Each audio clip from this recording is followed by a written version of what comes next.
Il y a au moins 10 croyances que les acheteurs ont qui font que malheureusement, ils vont ou bien prendre de mauvaises décisions par rapport à leur achat ou perdre de l'argent pendant le processus. Aujourd'hui, je vais vous parler des 10 mensonges reliés à l'achat immobilier. Je vais commencer à vous parler de ceux qui sont plus psychologiques. Je vais parler aussi de ceux qui ont rapport avec le financement et aussi aux professionnels entourés à l'achat. Le premier mensonge que je pense qui fait mal à beaucoup d'acheteurs, c'est de croire que acheter une propriété va leur faire sentir beaucoup mieux. Que ce soit à cause du fait que les taux baissent ou peut-être que les prix baissent ou tout simplement un faux mot général, il y a beaucoup de gens qui achètent des propriétés pour la mauvaise raison et après plusieurs années, ils ont du regret par rapport à la décision. Alors, le premier mensonge, c'est que acheter une propriété va vous faire vous sentir mieux. Si vous n'avez pas les bonnes raisons, acheter une propriété est probablement le pire investissement. Deuxième, qui est probablement relié, c'est que acheter, c'est mieux que de louer. Je vais être très sincère avec vous. On va rencontrer des gens qui vont nous contacter des fois pour leur dire qu'ils veulent acheter une propriété, tout simplement parce qu'ils ont entendu que leurs amis le font, c'est peut-être la bonne période de leur vie pour le faire, mais ils ont une situation de vie qui n'est pas nécessairement compatible avec un achat immobilier. Je vous donne un exemple. Quelqu'un peut avoir un loyer qui est très bas, une situation de vie très proche de son travail, une condition de vie, il aime ça voyager et pour lui, acheter, c'est pas nécessairement la bonne décision parce que ça va venir avec beaucoup plus de coûts, beaucoup plus de responsabilités. Pour certains autres, ça peut être une super bonne décision quand les loyers commencent à devenir plus chers et que vous avez une mise de fonds, mais il faut pas croire que automatiquement, acheter est toujours la meilleure solution par rapport à la location. Alors ça, c'est les deux premiers que je pense qui sont plus psychologiques. Rentrons dans ceux qui sont reliés au financement. Beaucoup de gens, quand je les rencontre, des acheteurs, vont croire qu'ils ont besoin d'avoir un crédit parfait pour acheter. C'est pas le cas. Je suis ici pour vous dire que si vous rencontrez un courtier hypothécaire, il y a beaucoup de gens qui ont des crédits qui sont pas parfaits avec une situation financière qui est quand même intéressante et qui vont pouvoir se qualifier pour aller chercher un prêt. Alors, pour ça, la solution, c'est toujours de s'asseoir avec un courtier hypothécaire qui va être capable de sortir votre bureau de crédit, voir où est-ce que se situe et voir quelles sont les options qui sont disponibles pour vous pour faire un achat. Le quatrième mensonge par rapport à l'achat immobilier, c'est que vous avez besoin d'une mise de fonds de 20 Probablement, il y a plusieurs années, plusieurs décennies avant l'existence de la SCHL, les banques demandaient une mise de fonds de 20 pour protéger leur investissement. Depuis l'avenue de la SCHL, il y a beaucoup de programmes qui vous permettent d'acheter avec une mise de fonds moins élevée, comme 5 10 tout dépendamment de l'immeuble. Et vous allez quand même, oui, avoir une assurance à payer avec la CHL, mais vous n'avez pas besoin d'avoir un 20 minimum. Alors ça, encore une fois, souvent quand vous allez vous asseoir avec un conseiller financier, basé sur votre situation, votre revenu et plein d'autres facteurs, il va être capable de vous suggérer quel est le meilleur montant de mise de fonds à mettre, tout dépendamment de vos autres options d'investissement. Alors, c'est pas nécessaire d'avoir une mise de fonds minimum de 20 5.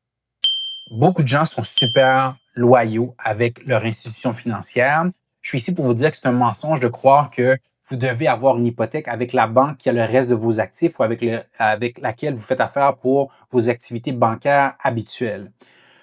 De consulter un courtier hypothécaire, souvent, ça va vous donner l'option de regarder toutes les institutions financières et voir laquelle va vous proposer les meilleurs termes. J'ai souvent entendu l'histoire de quelqu'un qui me dit, je veux rester avec ma banque, je lui demande quel genre de taux et quel genre de conditions il va avoir, puis je lui dis, tu pourrais facilement battre ces conditions-là si tu t'assois avec un courtier hypothécaire qui va te proposer quelque chose de 0,10, 0,15, 0,25 en dessous de ce que ta banque te propose. Alors, un des mensonges, c'est de croire que la banque avec laquelle vous avez le reste de vos affaires est aussi la meilleure option pour vous donner les meilleurs termes pour une hypothèque. Maintenant, je veux parler d'une autre chose qui est reliée avec la préqualification, mais qui est aussi un mensonge. Depuis plusieurs années, je vois un outil en ligne qui est un outil qui permet à des acheteurs éventuels de se qualifier, entre guillemets, pour savoir combien ils peuvent à combien ils peuvent se qualifier pour acheter une propriété. Je suis ici pour vous dire que cet exercice-là, même s'il peut vous orienter de façon générale, malheureusement, c'est pas un outil que vous allez pouvoir utiliser, imprimer et proposer à un vendeur ou à un courtier éventuel pour lui dire je suis préqualifié. C'est tout simplement une orientation, c'est tout simplement un début de conversation qui vous permet de vous asseoir ou bien avec votre banque si vous le décidez, ou bien avec un courtier hypothécaire qui va vous dire poussons l'analyse plus loin, regardons ton salaire, ton crédit, tes actifs et regardons les meilleures circonstances qu'on peut te proposer. Alors, faites attention avec ces outils de préqualification ou préapprobation en ligne, c'est pas nécessairement la vérité. Si on continue plus loin, je veux vous parler des mythes qui sont reliés à la propriété elle-même et à l'inspection. Le premier, c'est que je vais sauver de l'argent en achetant une propriété à rénover. J'ai entendu cette histoire très souvent et c'est normal. Il y a énormément d'émissions à la télévision, sur YouTube, où des gens achètent des maisons à rénover. Puis, ils nous racontent qu'après quelques semaines, ils ont rénové la cuisine, rénové la salle de bain, puis ils ont sauvé des dizaines et des dizaines de milliers de dollars. La vraie histoire là-dedans, c'est que souvent, pour des gens qui n'ont pas d'expérience, qui n'ont pas de contact, qui n'ont pas nécessairement fait leurs calculs, ça peut arriver à leur coûter plus cher d'acheter une maison à rénover ou avoir des inconvénients auxquels ils ne s'attendaient pas du tout. C'est toujours facile de croire que une salle de bain, une cuisine va nous coûter un certain prix, mais souvent les gens ne considèrent pas l'accès à la main-d'œuvre, ne considèrent pas le délai que ça va leur prendre, ne considèrent pas non plus le coût des matériaux de construction et tout le stress que ça va causer individuellement sur leur couple et sur leur famille. Alors, je suis ici pour vous dire que de croire que d'acheter une propriété à rénover, si vous n'avez pas d'expérience et ou des contacts, et vous pensez que vous allez sauver énormément en bout de ligne parce que vous achetez une propriété à rénover, ce n'est pas vrai. C'est un mythe. Je continue. Je vais vous parler de l'inspection. Un autre des mythes que j'entends souvent, un mensonge par rapport à l'achat immobilier, c'est que l'inspecteur va trouver tous les problèmes reliés à la maison. Je travaille avec des inspecteurs super compétents. Il faut considérer que leur mandat est premièrement de regarder tout ce qui est visible. Un inspecteur n'a pas malheureusement la possibilité de regarder derrière des murs, d'ouvrir des trucs derrière des murs, derrière des planchers. Alors, les meilleurs inspecteurs vont pouvoir vous informer par rapport à l'entretien de la propriété, vont pouvoir regarder des signes apparents pour vous dire s'il y a des choses que vous devriez inspecter plus profondément ou, par exemple, vous dire même des choses que vous devriez probablement renégocier parce que c'est des choses majeures. Mais il n'y a pas d'inspecteur qui peut vous dire à 100% que l'inspection qu'il va faire va relever tous les problèmes de la propriété s'il y en a. Alors, il faut être très conscient de ça. L'inspecteur, c'est pas quelqu'un qui va pouvoir magiquement vous dire voici tous les problèmes de la propriété. Si je continue, ce mensonge-là est peut-être plus relié avec le marché en général. Un des mythes que j'entends souvent, c'est que la valeur immobilière augmente toujours et de façon régulière. Là, je vous donne un peu le contexte. Si on regarde en Amérique du Nord, la valeur de l'immobilier depuis à peu près les 25 ou 30 ans grandit d'à peu près 3 à 4 dans les marchés qui sont en santé.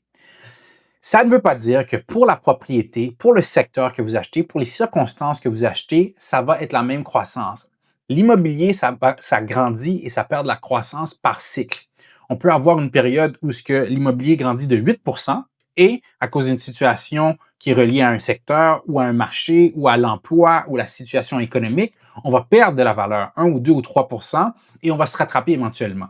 Je vous dis ça parce que si vous pensez que l'accumulation de valeur se fait de façon très linéaire, ça peut affecter vos plans d'achat et vos plans de revente. Alors, oui, si on parle sur une période moyen à long terme, la valeur de l'immobilier va grandir, mais ce n'est pas aussi simple que de dire que de façon linéaire, j'achète une propriété à 500 000, l'année prochaine, elle va valoir 520 000, l'année d'après, elle va valoir 540. C'est pas comme ça que ça fonctionne, c'est pas réaliste. Alors, la valeur, elle n'augmente pas toujours de façon linéaire. Il faut être très conscient de ça et ça va affecter vos plans d'achat. En passant, avant de terminer, mon nom c'est Jean, je suis courtier immobilier. On fait cette capsule-là pour vraiment aider les acheteurs et les vendeurs à comprendre qu'est-ce qui se passe dans le monde immobilier. Alors, je vous encourage à aller regarder d'autres capsules et aussi à partager ça à des gens qui seraient intéressés et à vous abonner. Dernier mythe, ça a probablement rapport avec le fait que je suis courtier immobilier. Plusieurs acheteurs vont dire que j'ai pas besoin d'un courtier pour acheter une propriété. La première chose que je dois vous dire par rapport à ça, c'est que quand vous allez voir une propriété et que vous êtes un acheteur, cette propriété-là est inscrite par un courtier qui représente le vendeur. Sa responsabilité légale n'est pas de défendre vos intérêts, mais de défendre les intérêts de la personne avec laquelle il a signé un contrat de courtage, ce qui est le vendeur. Ça veut dire qu'il ne peut pas vous mentir. Bien sûr, il ne peut pas vous dire qu'une propriété a 100 pieds carrés de plus ou il ne peut pas vous donner de l'information objective de façon erronée.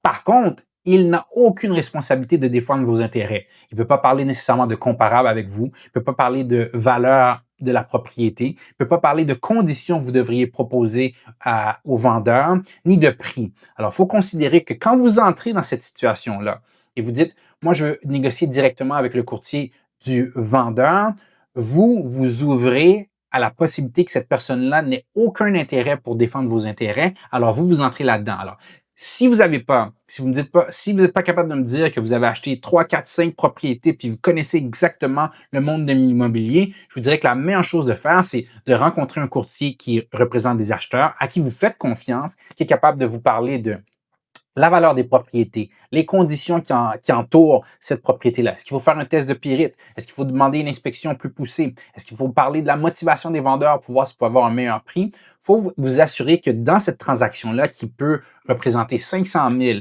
et plus, vous avez quelqu'un qui travaille pour vous, à qui vous faites confiance et qui peut vous dire, voici les meilleurs termes à proposer pour vous protéger et avoir une bonne transaction. Alors, je finis en vous disant, ça, c'était les 10 mensonges reliés à l'achat d'une propriété. Dernière petite chose que je vous demanderais, s'il y a des choses pour vous que vous vous demandez, est-ce que c'est vrai, est-ce que c'est la vraie vie qu'on essaie d'acheter un immobilier, laissez-moi ça dans les commentaires, je vais lire tout ça et je vais probablement faire une autre capsule. Encore une fois, c'était Jean du groupe Chef Plancto. Ciao!